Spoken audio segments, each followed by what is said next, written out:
diturunkan di Mekah dan ayat-ayatnya berjumlah 45 ayat. Bismillahirrahmanirrahim. Alhamdulillahi fatiris samawati wal ardi ja'ilil malaikati rusula uli ajnihatim mathna wa thulatha wa ruba' yazidu bil khalqi ma yasha innallaha ala kulli syai'in qadir. Segala puji bagi Allah, fatiris samawati wal ard, pencipta langit dan bumi. Fatir, makanya di sini disebut surat Fatir. Ja'ilil malaikati, yang menjadikan malaikah. Makanya ayat ini pula disebut, surat ini pula disebut dengan surat malaikah. Allah menjadikan malaikat rusula sebagai utusan Allah kepada para nabi dan rasul untuk menyampaikan wahyu, kepada para aulia menyampaikan ilham, kepada orang-orang yang saleh menyampaikan melalui mimpi-mimpi yang baik. Uli ajnihah, malaikat-malaikat itu dicipta Allah mempunyai sayap-sayap. Mathna, ada malaikat yang bersayap dua seperti layaknya burung, punya sayap dua. Wa thulatha, ada yang punya sayap tiga. Wa ruba', ada yang punya sayap malaikat itu 4 sayap. Yazidu bil khalqi ma yasha, menambah Allah pada menjadikannya sesuatu yang Dia kehendaki. Sesungguhnya Allah atas tiap-tiap sesuatu qadir, menguasai. Jadi malaikat itu dicipta Allah bersayap. 2 ada, 3 ada, 4 ada sayapnya, bahkan lebih. Rasulullah sallallahu alaihi wasallam bersabda, Ra'aitu Jibril inda sidratil muntaha walahu sittu mi'ati janah.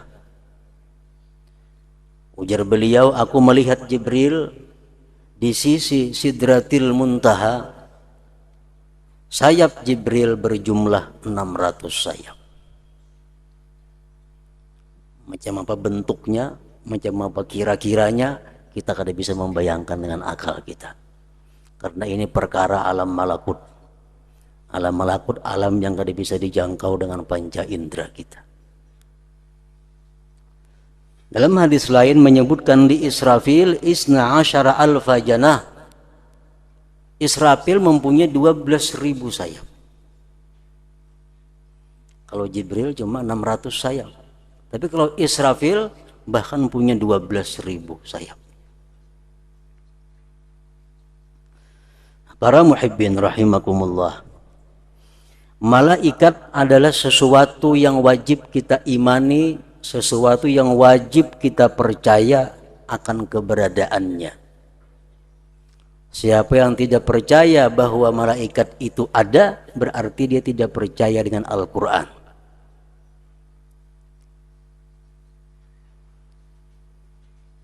Namun malaikat itu macam apa bentuknya? Disebutkan di dalam beberapa kitab bahwa al-malaikatu hiya ajsamun latifatun nuraniyah qadiratun 'ala at-tashaqquli bi ashkalin mukhtalifah la yusafuna biz-zukurati walal unuthah wa la ya'lamu 'adadahum illallah ta'ala. Malaikat itu adalah merupakan jisim yang sangat halus, yang sifatnya cahaya. Malaikat itu bisa berbentuk dengan berbagai macam bentuk. Bisa bentuknya seperti burung, bisa seperti manusia, berbagai macam bentuk malaikat. Jibril alaihissalam seringkali datang kepada Rasulullah sallallahu alaihi wasallam dengan bentuk manusia, seperti rupanya mirip dengan sahabat yang bernama Dihyatul Qalbi. Malaikat itu tidak disifatkan dengan laki-laki dan tidak dengan perempuan. Jadi malaikat kada punya jenis kelamin. Malaikat kada boleh dikatakan laki-laki dan malaikat tidak boleh dikatakan perempuan. Wala ya'lamu adadahum illallah ta'ala, dan tidak tahu bilangan malaikat itu kecuali Allah. Walhasil makhluk Allah yang paling banyak jumlahnya adalah malaikat. Jauh lebih banyak daripada manusia, daripada jin, daripada hewan dan lain-lainnya. Para muhibbin rahimakumullah, dari sekian banyak malaikat itu ada 10 malaikat yang wajib kita imani secara rinci, yang wajib kita hafal nama-namanya dan tugas-tugasnya. Yang lain dari 10 itu tidak wajib. Pertama Jibril, sudah tahu semuaan. Tugasnya membawa wahyu. Antara lain tugas Jibril mengantarkan wahyu kepada para anbiya dan mursalin. Yang kedua Mikail. Mikail bertugas mengatur hujan dan rizki. Yang ketiga Israfil, tugasnya mengatur angin dan peniup sangkakala nanti pada saatnya. Yang keempat malaikat Israel. Ibnu Hajar Al-Haytami mengatakan dalam kitabnya Fatawal Hadisiyah bahwa Israel ini malaikat yang awal diciptakan Allah dan akhir matinya. Malaikat yang pertama dicipta Allah adalah Israel, dan yang pendudian mati Israel juga. Tugasnya tukang cabut nyawa. Muntah dahulu mati, siapa lagi tukang cabutnya? Yang kelima Munkar Nakir. 5, 6 Munkar Nakir. Israel punya tugas mencabut nyawa. Munkar Nakir bertugas menguji keimanan manusia di dalam kubur.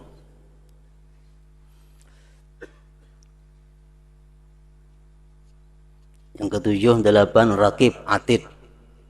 Rakib tukang tulis amal kebaikan, Atid tukang tulis amal kejelikan. Yang ke-9 Malik Ridwan.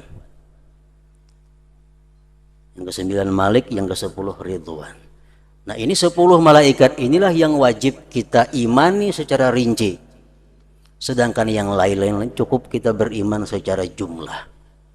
Bahwa malaikat itu banyak, bilangannya tidak tahu, hanya Allah subhanahu wa ta'ala.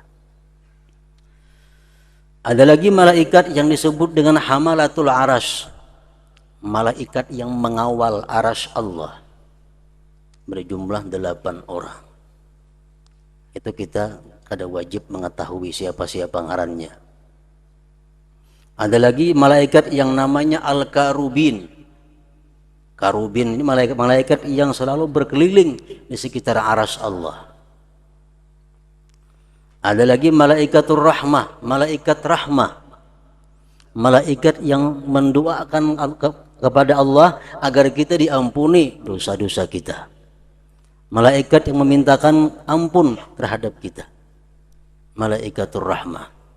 Ada lagi Malaikatul Azab, malaikat azab, malaikat yang bakal menyiksa kita di akhirat nanti. Nah, jumlah-jumlahnya hanya Allah Subhanahu wa taala yang tahu persisnya berapa.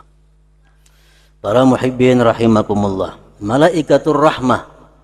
Malaikat rahmah ini yang selalu kita harapkan jangan jauh daripada kita. Kalau kita selalu dikelilingi oleh malaikat rahmah, maka kita akan menjadi orang yang beruntung. Karena dia selalu memintakan ampun kepada Allah terhadap dosa-dosa yang pernah kita lakukan.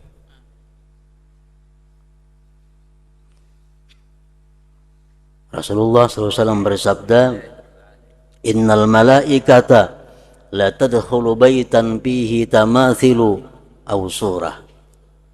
Sesungguhnya malaikat, maksudnya adalah malaikat rahmat ini. Malaikat yang memohonkan ampun kepada Allah terhadap dosa-dosa kita.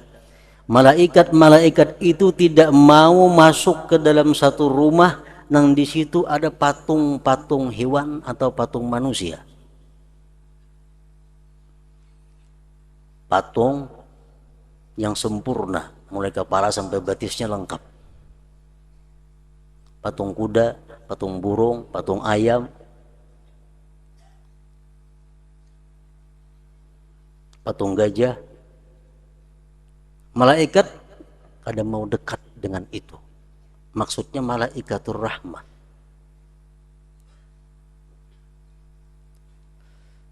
Kecuali patung-patung nah hanya sebahagian tubuh. Misal patung nyengget sini aja, kepalanya aja, nah itu kada jadi soal. Au surah atau gambar. Patung nang bebegin itu, kalau gambar ya gambar biasa.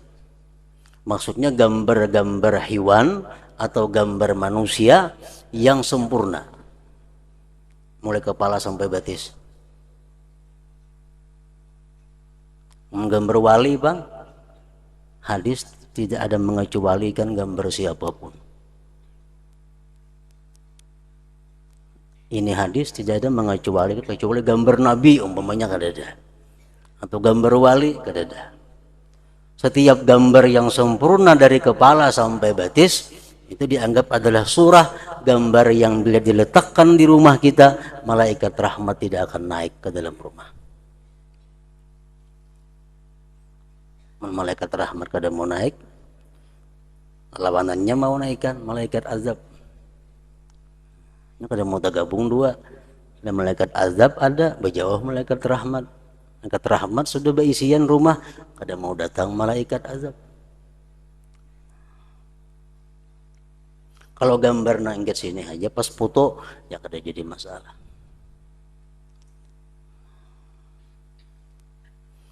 Nah para ulama ada yang mengatakan bahwa dimaksud dengan gambar yang tidak mau dimasuki malaikat rahmat itu adalah gambar yang berbekas bila disentuh.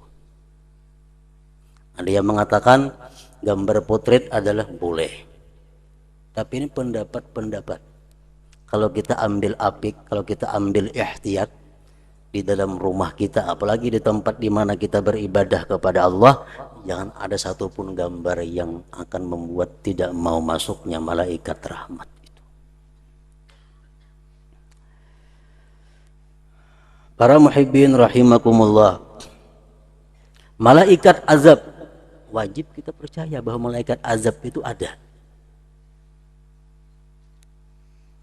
Seringkali disebut dengan malaikat az-zabaniyah.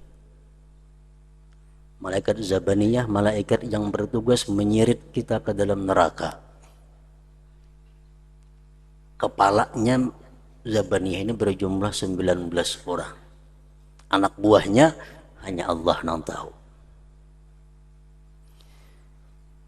Rasulullah SAW bersabda, "Man arada ayyunjiyahullah minaz zabaniyati 19 falyaqra bismillahirrahmanirrahim fa innaha 19 harfa liyaj'alallahu bikulli harfin minha najatahu min wahidin minhum." Rawahu Tsalabi. Ujar Rasulullah, siapa hendak selamat daripada malaikat zabaniyah, siapa hendak selamat daripada malaikat azab yang berjumlah 19 orang, baca ajar Nabi kita Bismillahirrahmanirrahim. Karena Bismillahirrahmanirrahim itu jumlahnya 19 huruf. Malaikat zabaniyah pun jumlahnya 19 orang. Satu huruf daripada Bismillahirrahmanirrahim mencukupi untuk satu orang malaikat zabaniyah. Kalau kita membaca Ratibul Atas, kita membaca itu Bismillahirrahmanirrahim, Bismillahirrahmanirrahim, Bismillahirrahmanirrahim. Dalam Ratibul Atas itu ada dibuat.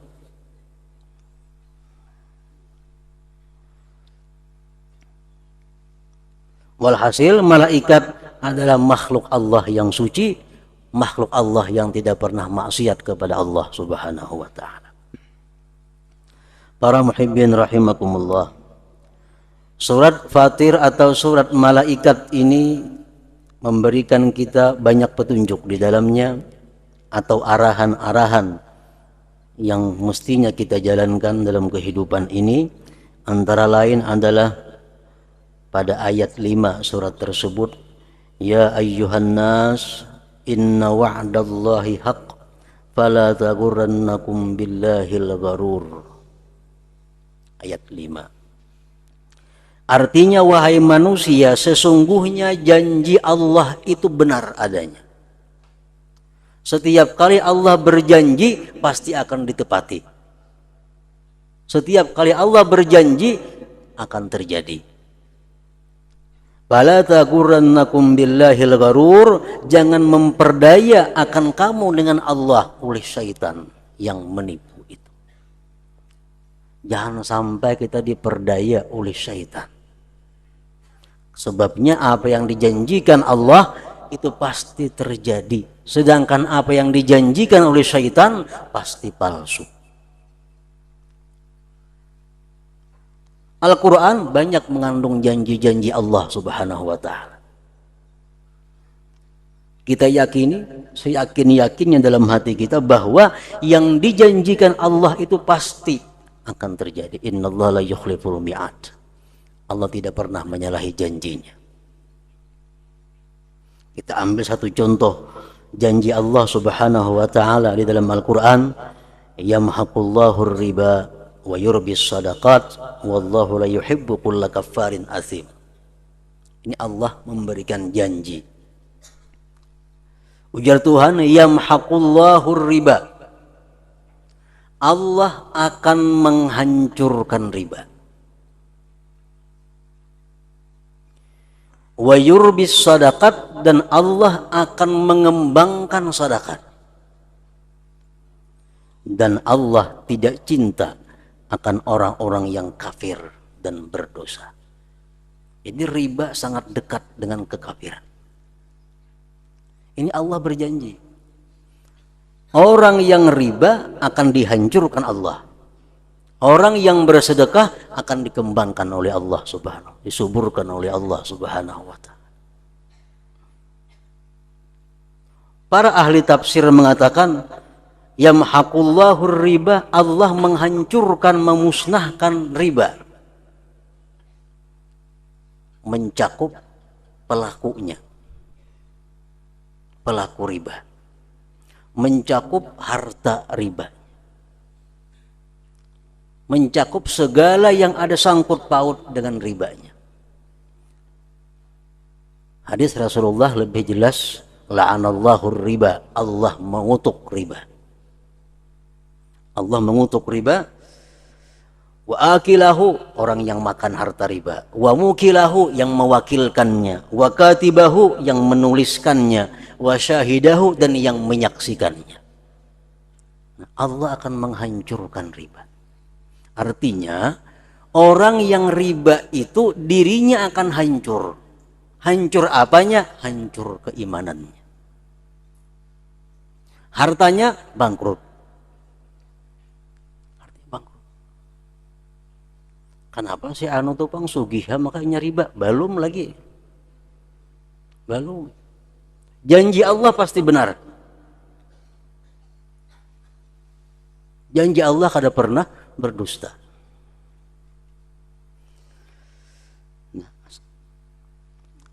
Fala taghurrannakum billahil gharur, jangan terperdaya dengan syaitan. Syaitan akan membisiki hati kita. Ayo ja, riba, gawe aja kada apa-apa. Kayaknya menanyakan tubat kepada Allah. Kita begawe dulu riba, kayaknya tubat. Allah maha pengampun ya syaitan, Allah maha penyayang. Bujur aja penuh syaitan. Cuma tujuannya adalah menipu kita agar kita melakukan riba.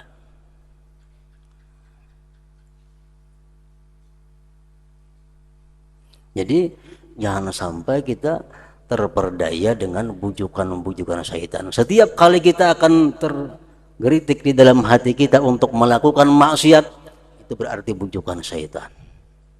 Berarti rayuan, tipu daya syaitan. Dalam hati kita ada geritik hendak riba untuk meluaskan usaha. timbul di hati, hendak berhutang berbunga. Nah, itu adalah gerakan syaitan. Gerakan syaitan. Kada apa-apa aja meriba tuh gawe aja. Allah mengampunikan dosa. Allah Maha Pengampun. Apalagi ikam orang rajin menuntut ilmu, ikam orang yang cinta lawan orang tuan guru, engkau cinta lawan habaib, makinnya diampuni Tuhan. Ujar syaitan membujuki hati orang nang tergerak untuk riba tadi. Nah, itu perdaya syaitan.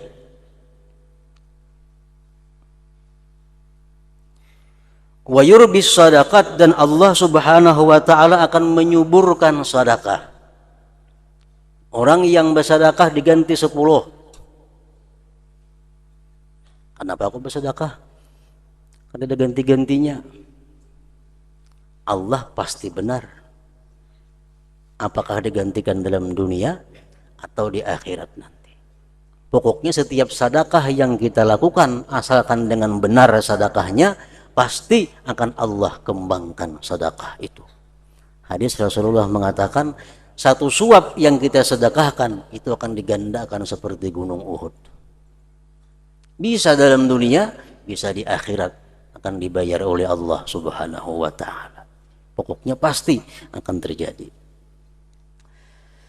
Para muhibbin rahimakumullah, dalam kita bersedekah itu pun kita kadang akan lepas daripada tipu daya syaitan. 5 langkah syaitan sekurang-kurangnya akan menggoda kita, akan berusaha membujuk kita agar tidak bersedekah. Begitu kita hendak bersedekah, syaitan datang kepada kita dengan perdayanya. Ya syaitan nang apa ikam bersedekah? Ikam mencari tuhuk, banting tulang siang malam penyewaan. Disedekahkanlah duit. Itu bujukan daripada syaitan. Kalau orang nang bersedekah nih orangnya beriman, nang hendak bersedekah nih orangnya punya ilmu, dia akan bisa menjawab syaitan. Oh, aku kada bersedekah. Bersedekah itu adalah bukan mengurangi harta, tapi justru menyuburkan hartaku. Al-Quran sudah mengatakan demikian. Sedekah akan menyuburkan harta. Dan sedekah adalah menyebabkan aku dicintai Allah dan Rasulnya. Lebih baik aku bersedekah. Nah, kalau kita pintar, kita akan menjawab demikian bujukan syaitan. Dan syaitan kada habis sampai di situ. Ujar syaitan, ikam bersedekah, anak ada banyak lu halus lagi tuh. Mau ikam bersedekah, ikam mati kayak pemakan gina anak ikam. Rumah masih menyewa lagi. Anak berempat berlima nang halus. Kemana ganainya? Siapa nang memberi makaninya? Ini adalah bujukan syaitan agar kita jangan bersedekah. Kalau kita pintar, kalau kita punya ilmu, kita punya iman, kita akan bisa menjawab. Syaitan, itu anak-anakku adalah urusan Allah Subhanahu wa ta'ala. Allah yang menciptakan inya, Allah yang memberi rezeki kepadanya, bukan aku. Dan harta yang ku sedekah ini akan jadi berkah yang kembali kepada anak-anakku. Tetap bersedekah. Masih digoda oleh syaitan. Yang ketiga, kalau kita masih kuat dorongan bersedekah, syaitan datang lagi. Jadi syaitan mau nikam hendak juga bersedekah, kaina dulu. Nikam umur masih panjang juga lagi. Baik kena bersedekah tuh parak mati bagus. Jadi husnul khatimah ikam juga syaitan. Sedekahkan, nah sedekahkan. Mati ikam husnul khatimah. Jadi wah ini kayak nage dulu bersedekah. Itu godaan syaitan. Kalau kita dapat ilmu, kita ada hidayah dari Allah, kita akan bisa menjawab. Syaitan, aku umur kada tahu, barangkali mbah ini aku mati. Barangkali kada sampai 60 tahun. Barangkali esok aku mati, kada sempat lagi aku bersedekah. Baik aku bersedekah wah ini. Nah ini orang pintar ngarannya. Syaitan kada habis sampai di situ. Dia syaitan amun ikam karas na bersedekah wah ini juga umum makan. Umum makan. Suruh panitia masjid umum makan bahwa sedekah dari bulan bin bulan. Supaya ikam dianggap orang sosial, ikam dianggap masyarakat sebagai orang yang dermawan. Artinya apa? Kita kada ikhlas jadinya. Kita kada ikhlas. Jadi bersedekah pahalanya kada ada. Kita kada dapat pahala berarti kemenangan syaitan. Nah, kita dapat ilmu, kita dapat hidayah dari Allah, kita akan bisa menjawab. Kalau kayak itu udah ikhlas syaitan artinya. Kada ikhlas aku dosa dapat pahala kada ada. Napa gunanya kada ikhlas? Bersedekah secara sembunyi-sembunyi. Bersedekah secara sembunyi-sembunyi. Akhirnya syaitan kalah. Ampihlah syaitan, kada ampih laginya. Tuntung kita bersedekah sembunyi-sembunyi, datang lagi syaitan. Nah, sekarang ikam syaitan orang yang mulia. Ikam sekarang orang yang hebat di sisi Allah. Ikam orang yang mulia di sisi Allah. Ikam orang yang ikhlas bersedekah. Amun kita maihakan bujukan syaitan itu, kita ngarannya sifat ujub akan timbul. Ujub akan mengurangi nilai pahala amal ibadah kita. Nah, kalau kita pintar, kita punya ilmu, kita akan bisa menjawab, wahai syaitan, aku beribadah, aku bersedekah sembunyi-sembunyi adalah anugerah daripada Allah, bukan karena kemuliaan diriku, tapi itu hidayah, inayah semata-mata dari Allah Subhanahu wa taala. Nah, hanya kita selamat sedekah kita. Al-Qur'an mengatakan fala taghurrannakum billah al-gharur. Jangan sampai kamu terperdaya oleh bujuk rayu daripada syaitan yang terkutuk itu. Dia akan menggoda kita, kalau bisa kita bermurtad. Kalau kada kawa murtad kita, ini membujuk kita supaya kita jangan beribadah. Inya kalah juga supaya ria ibadah kita.